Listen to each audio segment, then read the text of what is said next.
Good afternoon, Dr. Roger. Hey there, Shankar. How are you?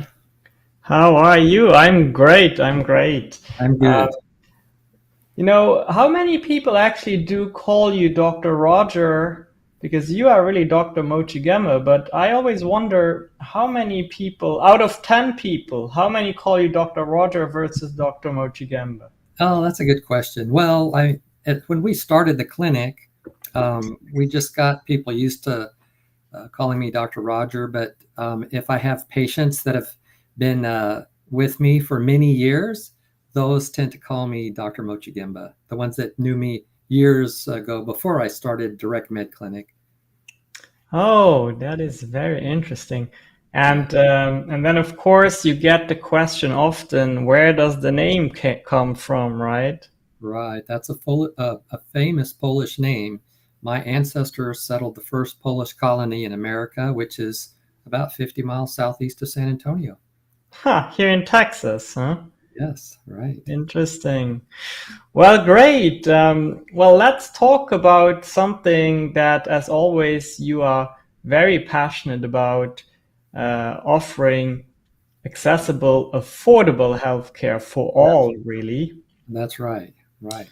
And I dug up a statistic not too late ago, and I'm going to show that to our audience.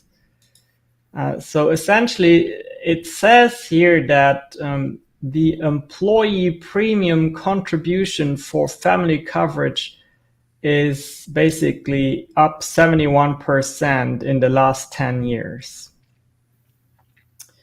So help us understand, this is an employee premium contribution for family coverage. Who pays this? Well, that's the employee contribution to it. Um, the employers have a plan that is a benefit plan. The employers pay part of it, and the employees pay part of it. So in this statistic, it's showing that the employee contribution is up 71% in the last 10 years. So that's a good bit. That's a lot. And then we go down further and we see that after that employee contribution to the employer sponsored health plan, we see that actually the take home income for Americans is down 1% in the last 10 years because of this increased contribution. So, because of the rising cost of health insurance sponsored by the employer, uh, Americans are actually poorer. They have less take home pay than 10 years ago. Right. So let's unpack that a little bit. So Americans are poorer because the contribution that the employer has to make has increased. And of course, what is the employer going to do?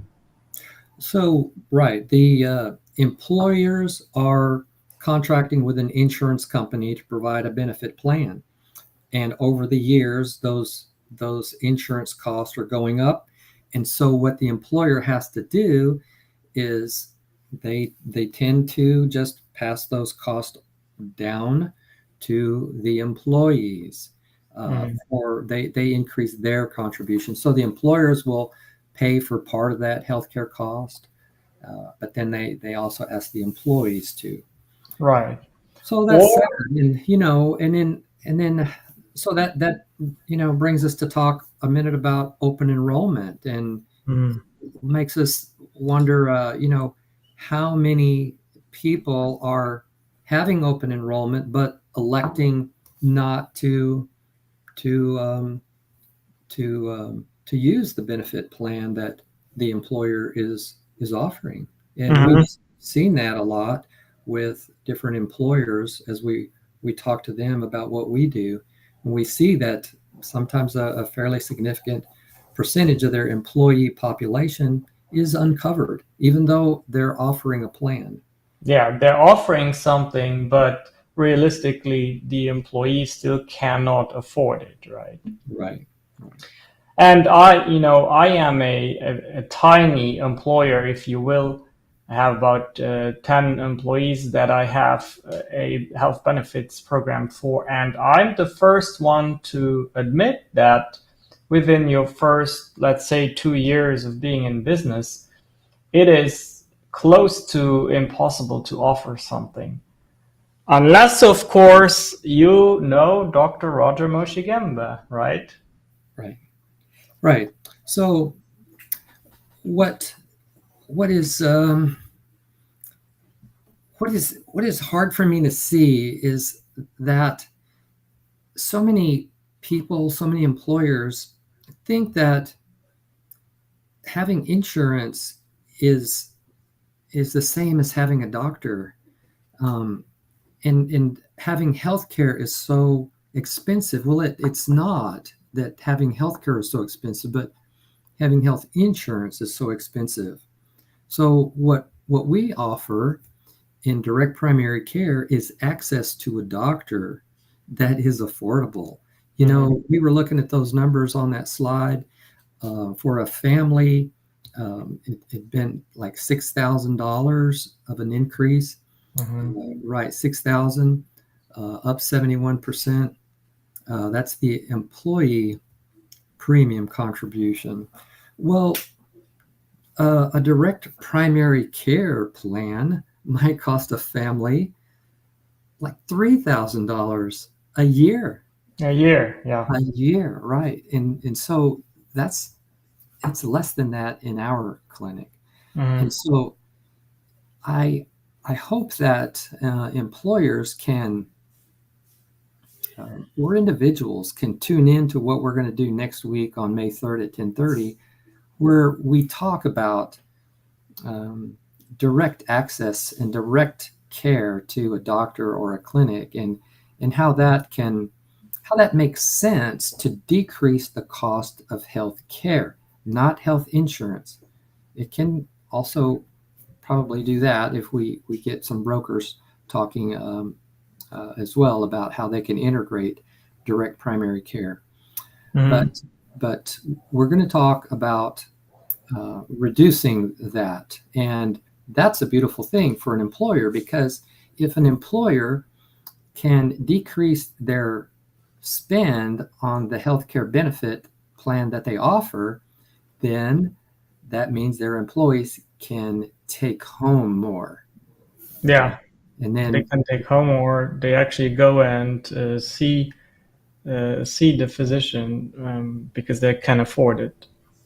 Right. And well, that's affordable access. I mean, it's one thing to have more take-home pay, but then it's another thing to have affordable access to care.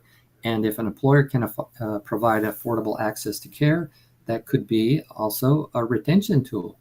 Employer. Okay, well, I think, again, you mentioned this May 3rd webinar, which is actually going to be a Zoom call that is exclusive to people who register. And the link is in the ticker below. Go to the link URL, link.directmedclinic.com/employers. That's link.directmedclinic.com/employers. And then take advantage of that opportunity to learn from Dr. Roger Moshigemba how you can implement that in a company anywhere in the US, really, right? Sure. I'm going to talk about these basic principles that can be applied anywhere in the US with any company. Awesome. But I think you have to register for that, right? You can't just go there and it's pop on, right? Yep. Nope. You can. You have to register. We're going to ask for your email and your phone number, but nobody else other than Dr. Roger and his team has access to that. So no worries there. Okay, well, thank you for your time, Dr. Roger, and you and I will be back on this channel tomorrow. For now, have a great rest of your day, everyone, and bye-bye. Bye.